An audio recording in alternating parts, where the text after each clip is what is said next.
let's face it, prospects, don't want to hear from us. They don't want to hear from the brand. They want to hear from the users of the product.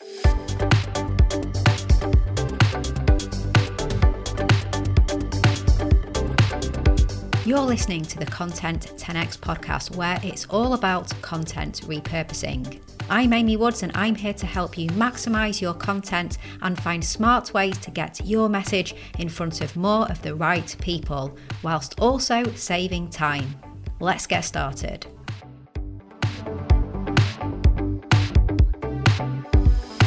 Hello and welcome to this week's episode of the Content 10x podcast. I'm your host, Amy Woods, founder of Content 10x, and this week is a guest interview with Rob Yoegel. Now, Rob is the Senior Director of Marketing at Linode, a global cloud computing company and a wonderful client of ours.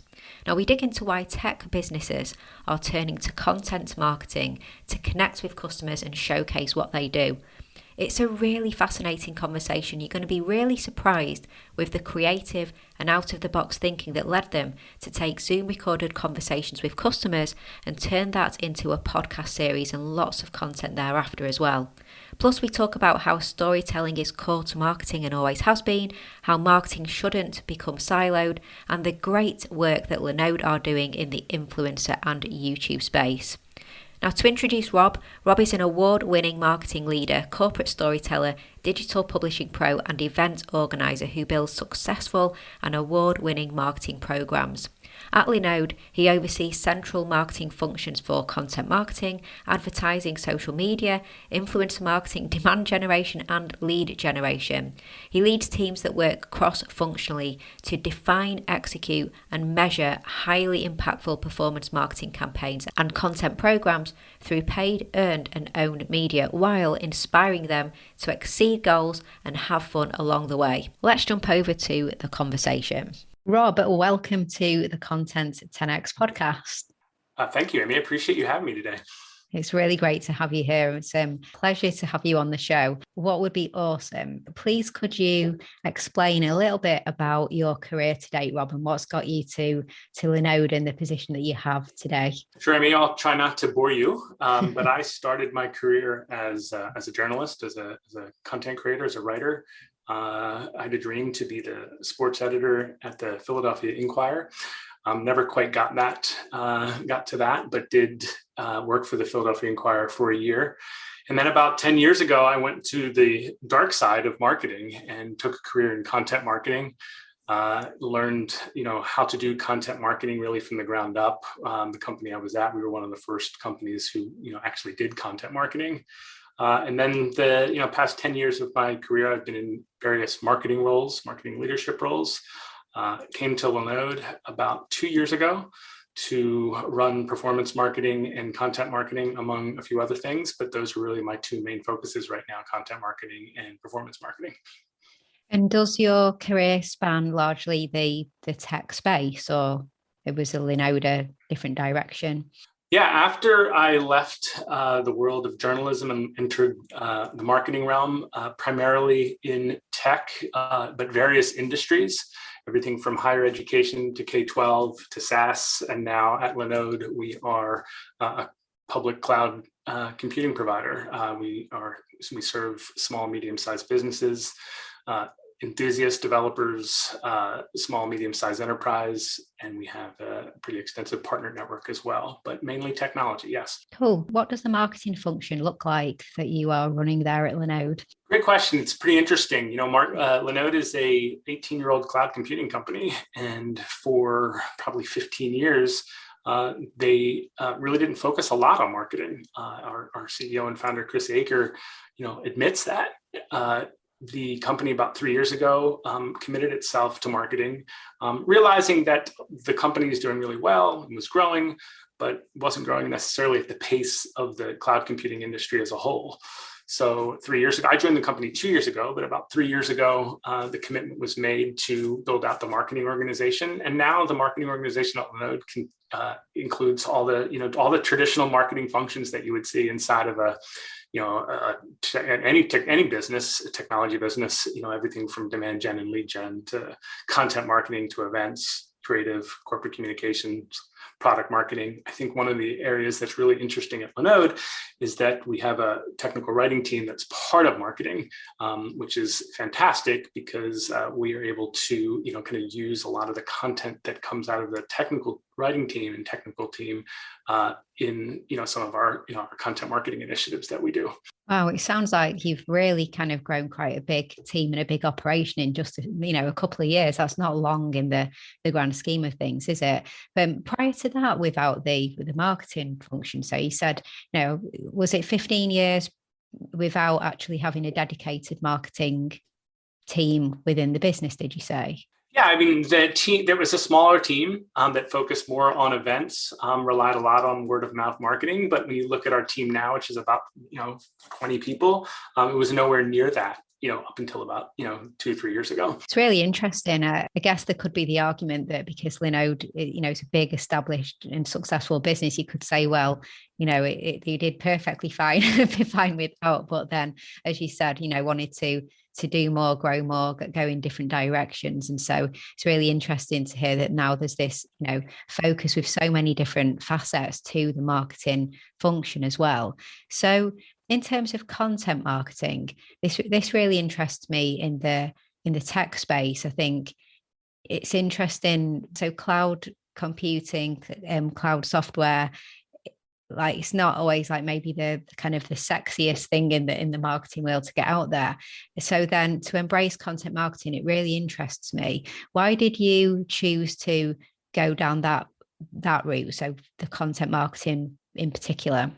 Content marketing, for it to be successful, can't be a siloed function. So we work cross department with our technical writing team, our corporate communications team, our product marketing team. And I think, that's one of the important things that we need to focus on. We need to continue to focus on when you're in, the cloud computing space. And really that comes back to, our target audience are developers, and they're very suspect of marketing in general. So when you think of traditional marketing, and probably more on the paid side than the advertising side, it really just can't be that. You need to bring in, that content function. And, as as a content marketer, content marketing is much more than just creating and writing the content. It's distributing the content to your potential customers and to your customers and delivering it to them, at the right place at the right time, using paid, earned, and owned media, not just relying on paid media, and all of this gets back to, again, the fact that, the developer audience who we sell to, rightfully so, they're very suspect of marketing, and, content marketing kind of fits really well into that because developers do consume content. And, I think that's probably the biggest reason why, we've made content marketing a focus at Linode. Do you see other tech companies doing similar, or do you see them maybe more heavily relying on, like you say, like the paid marketing approaches? So is it a trend that's emerging more to start focusing a lot more on content marketing, or are you guys, one of the trailblazers in the industry to be doing this? I think there's a lot of companies doing it to varying degrees. I think you look at just in general, you always hear that there's now a lot of noise in content marketing, and how do you kind of rise above it? There's, I think the most important area of content marketing that most marketers aren't really focusing on right now is quality over quantity, I should say, and making sure that you're doing things right, that your audience wants to receive and not that you think they want to receive. So I wouldn't say that we're trailblazing the world of content marketing.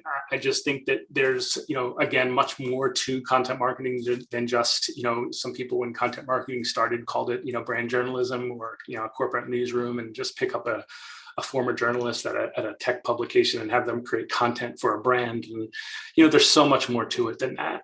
Again, there's the distribution of the content, there's the analysis of the content. It's not just about publishing content and putting it out there. There's so much more to it. Yeah, it'd be nice if it was, wouldn't it? Just that nice like creation and hit publish and that was all there was to it. But no, there's so much more to it. So we met each other because we've been working with you on the Craft of Code podcast series that you launched. We met through our mutual friend Jay Bear, didn't we? Which we just talked about before I hit record button, we were saying how you've just been on his Social Pros podcast. So it's a small world. And now you're here on the Content 10X podcast. And I wanted to talk about the awesome work that you guys have done with the Craft of Code series that we've had the pleasure of working with you on. So could you first explain, what is this? So what is the Craft of Code? Thank you, Amy. Craft of Code is really just a brand of our customer stories and our case studies. And I would be remiss if I didn't mention, the head of our corporate communications team, Mike Maney, and our VP of marketing, Blair Line, who really created Craft of Code before I arrived 2 years ago at Linode. But the Craft of Code is a series of customer stories and case studies, but rather than the traditional challenge solution result that you see in so many case studies, what we've decided to do is highlight the innovation of developers using Linode, whether they're hobbyists or enthusiasts or they're running a business.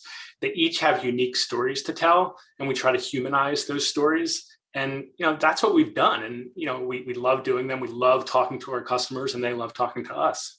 When we first met, I think you talked about how one of the ways that you were bringing the Craft of Code to your customers was through these stories that you were sharing, humanizing, as you said, that what you do, talking to the developers in particular.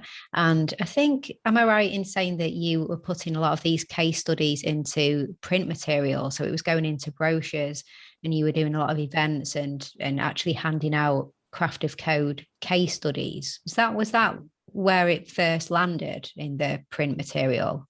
Yeah, where it first landed was on our website in a series of Craft of Code with the intention of, taking all of these stories and having them identified by, industry and category and product, and printing them and bringing them to trade shows and to events. And then, of course, the pandemic hit and, all of that stopped. But we still continue to publish our Craft of Code stories on our website. But, again, as you know, Amy, people consume content different ways, right? And a great example of that is, as I mentioned earlier, on the marketing team, we have our technical writing team, and they do a wonderful job publishing guides and documentation. But, we've also learned over the last year that, a lot of developers like to consume that content on YouTube videos. So we have a very strong, YouTube channel now. So we want to tell our stories in a way that they'll be consumed by our prospects and customers and how they want to consume them. So that was the impetus to us to look at doing Craft of Code podcast, taking our Craft of Code interviews and pitching them to media, and we do that. And I think the human element of our stories, and less focusing on the challenge solution result and more focusing on the individual and what they're doing, has really, drove the success of that series. And what was it in particular about the Craft of Code series? So you mentioned you, and we can dig into this, but you do a lot of content on YouTube as well, a lot of how-to videos as well and things like that, don't you? What was it in particular about the Craft of Code series out of all the other content you work on that you thought, I think this could be, where we go into the podcast world? I think it had a lot to do with you and Jay, right? I mean, when we looked, and give you guys the credit too, but when we looked at the series of stories that we had done, we didn't plan on having them to be a podcast, but we had these audio interviews. We asked, of course, permission, from all of our customers to record the interview. And as just doing, content, it's a lot easier to write written content when, you have an interview recorded. And we had all this content kind of sitting there, and we said, well, why wouldn't we just take some of these interviews and reposition and reformat them and create a short season 1 podcast series called The Craft of Code? And that's what we did. And again, getting back to what I said earlier, it really comes down to, as a content marketer, to make sure that you're delivering the content, where your prospects and where your customers are. And, let's admit it right now, right? We know, analytical or not, we know that everybody doesn't go to our website and everybody doesn't read stories on our website. So or anywhere for that matter. So let's try to reach the people we need to reach, in another medium. And we chose podcasts, and that's what we've done. Now, I think what was really interesting about working with you on Craft of Code was that, as you said, it was a series of interviews with developers and people, your customers, what the interviews weren't really framed to be podcast episodes, where it really was just and conversations, just a simple recorded conversation. But then, it was great to see how that became a project of extracting the value from those conversations and turning it into great podcast episodes. We worked hard, didn't we, to make a more narrative style podcast where we were including, sections and introductions and additional voiceovers to hang the whole thing together. So it didn't sound like listening to just a conversation that wasn't planned for a podcast, but actually kind of turning it into something fit for purpose. And it was a good thing to see just to come together. Zoom interviews becoming a podcast series is fantastic.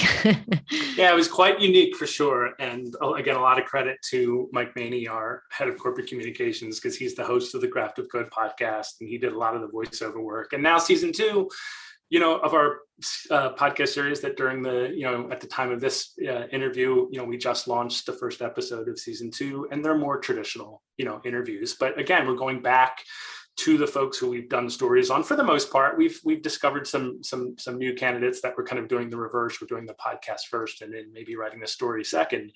But we're doing a more traditional podcast series where we're in the episodes where Mike is doing, the interviews with the candidates, or with the customers, similar to what we're doing right now. Yeah. And it's great, to see how that's coming together, and the fact that there's all the extra content that you can get from it as well, because then there's the social content, the videos and the graphics and audiograms and everything like that comes from these awesome conversations. What kind of response did you have from the people who you highlighted? So the people who were showcased and interviewed and ended up in season 1 and now in season 2, was there a knock-on effect of them sharing this content with their audiences as well? Yeah, they've done that, and we kind of nudge them to do it. I think one of the most important pieces, if you peel it back a little bit, when you go back to the customer stories, a lot of brands are publishing customer stories. I shouldn't say a lot, but some brands are publishing customer stories, and they're treating it as logo rights. That you sign a contract with a customer, you have a logo right to put them on your logo wall. So all of a sudden you have permission to publish customer stories, and that's great. But we really work closely with the customers that we feature on Craft of Code to make sure that the story we're telling is the story they want to be told. I say it over and over again during the interviews that I'm still part of, and our writing team hears me say it every time, which is this is your story just as much as it is ours, and we want you to be 100% happy before it's published. And just them hearing that and knowing that they have that trust factor allows them to get a story that they want to share. Yeah absolutely. I think sometimes people, when they collaborate with others on things like podcasts or video shows, they think that the person will automatically just go and share lots and lots of content. So sometimes people will say to me, I had this person on my podcast, they've got this massive audience, so I don't understand why my show isn't huge, because if I had that person on, then surely I should have a huge, show and loads of people listening. It's like, well, they might not necessarily share, so that shouldn't be your marketing strategy, just to have guests on just so that they'll share with their audience. And if they don't share, perhaps it wasn't compelling enough for them to share, because you build a lot of time, energy, there's so much that goes into building your own audience that you don't necessarily just share anything. It has to really mean something to you, doesn't it? And it has to be something that, your audience will get something from. And so a more collaborative approach that you guys did of, this is your story and we're helping to amplify it, and we'll get it out on our platform. And if they're happy with it, then knowing that they'll then share on theirs, it's much better to be like that than just think about your own audience, but then expect them to be as passionate about the end result when it was purely for your audience and not their audience, isn't it? Right on. And now you've set the bar high to make this the #1 listened to podcast episode of Content 10X. Yeah, exactly. It will be.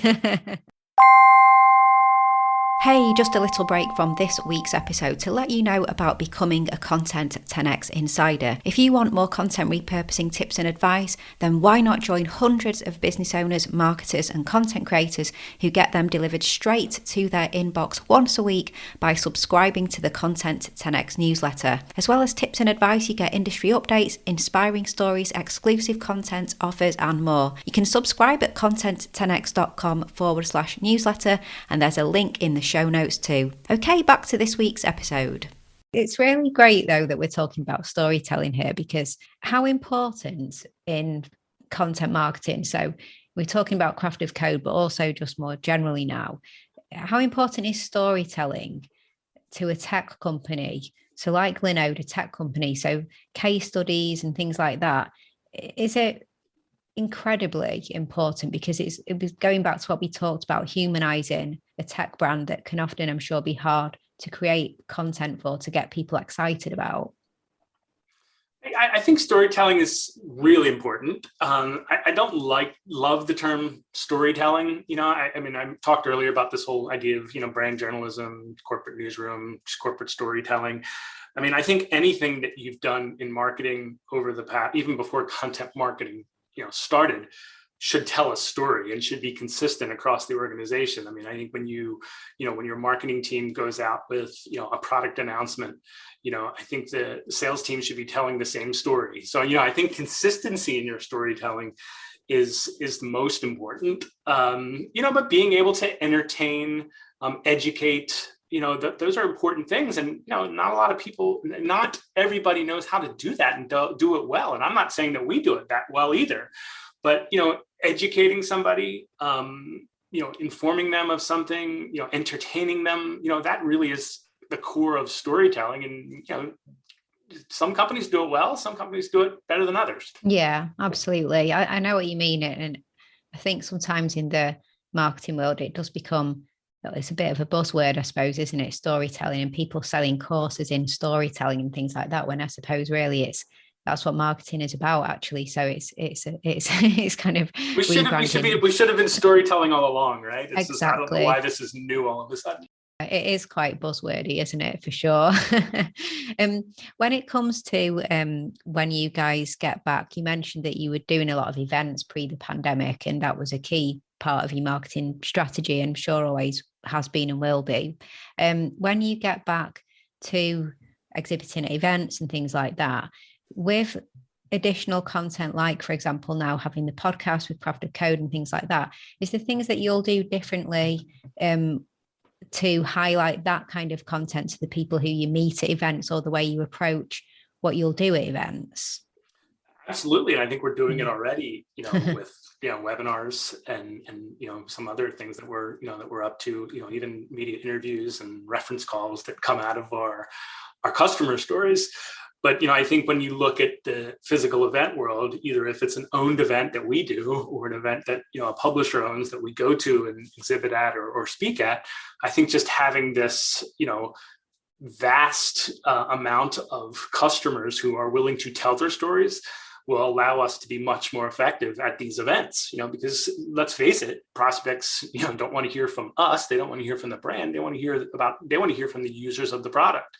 And, we've established that really nice base of customers. I think it's somewhere in, last time I checked, at least 3 or 4 dozen, maybe even more now, customers who have told their story. And if we know that we can go back to them and ask them to tell that same story, in a different venue, in a different medium. And again, getting back to that trust factor, we're not asking them to do something or say something different.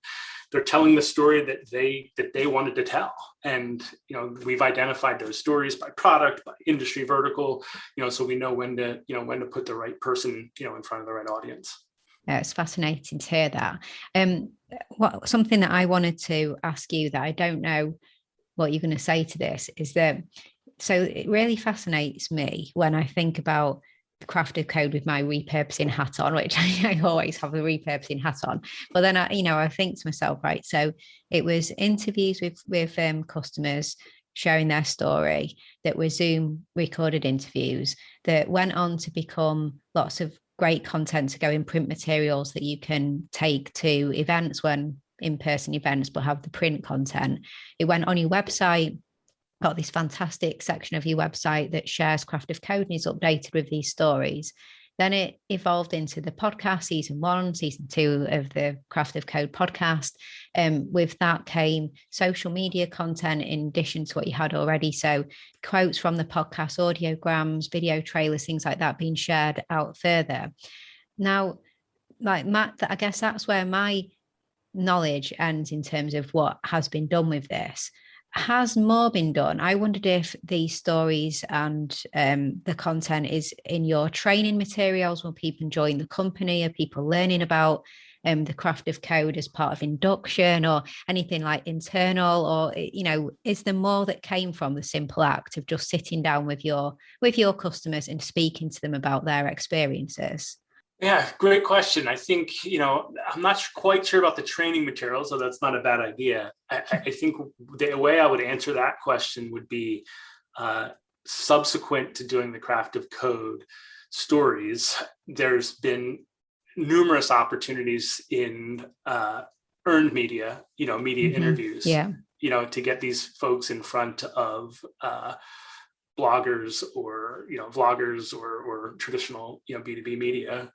So there's been that opportunity.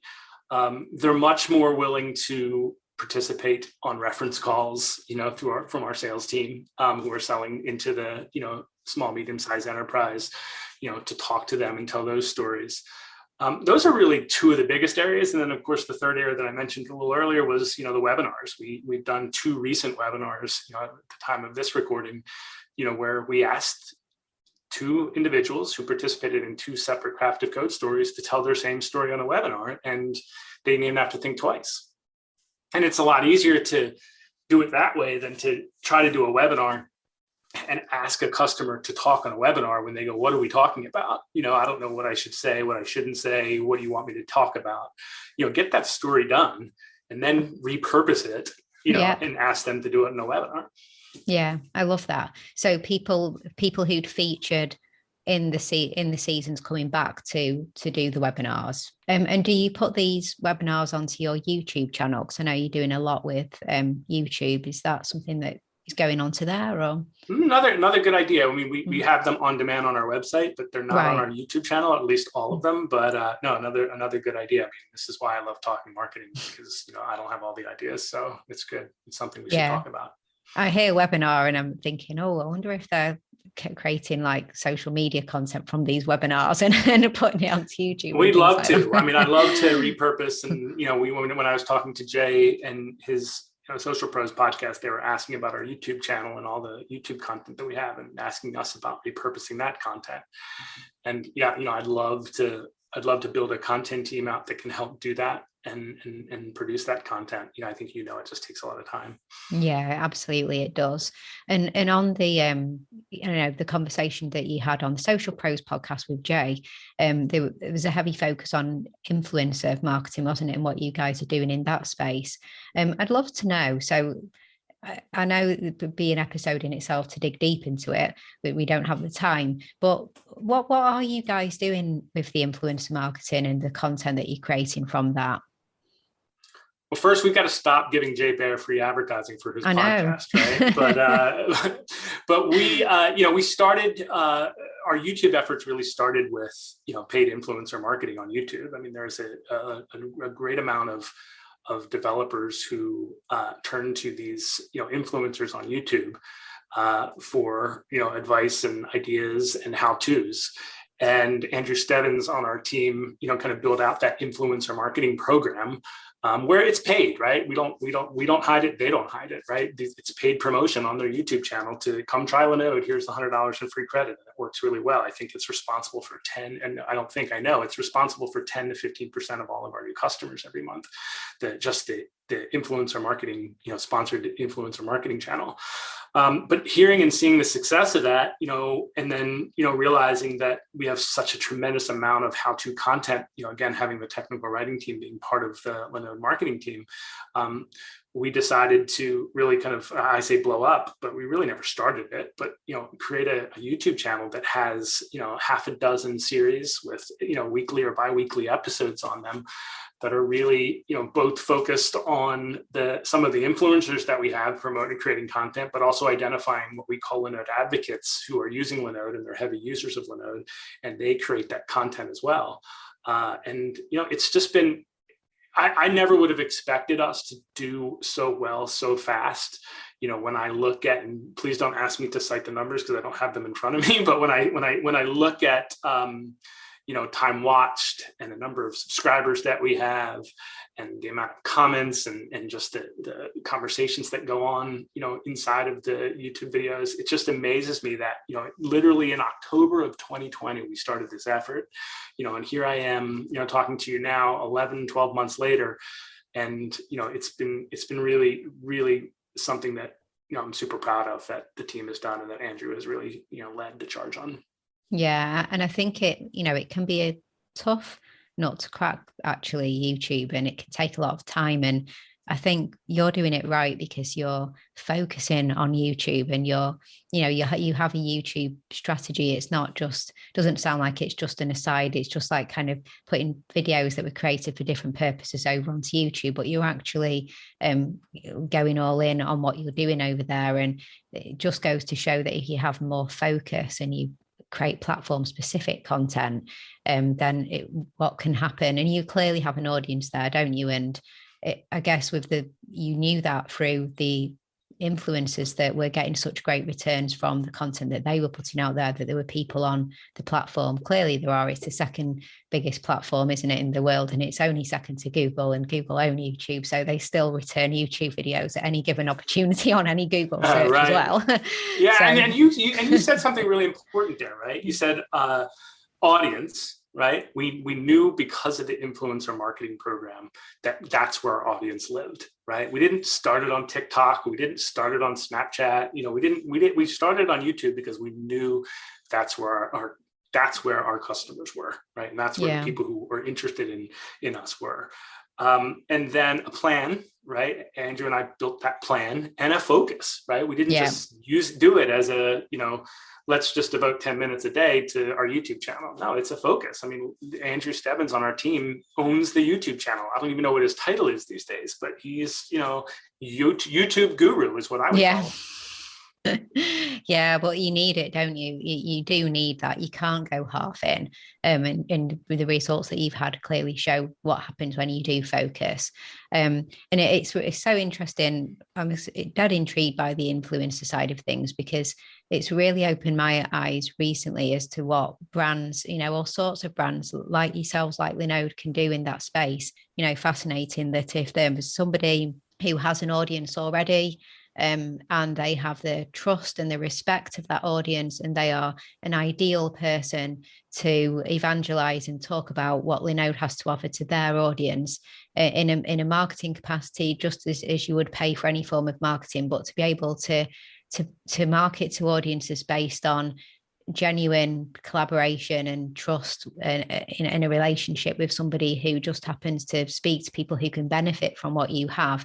It's such a great play, isn't it? And clearly it's just been working brilliantly. So yeah, I mean, we had to call it something, right? Influencer marketing probably isn't the best term, but we had to call it something. But yeah, I mean, you're 100% right, Amy. I mean, if I could sell Linode using, Jake and Aaron Paul, I would, right? Because they have an audience and their audience trusts them that when they're, promoting X, everybody's going to go buy X, right?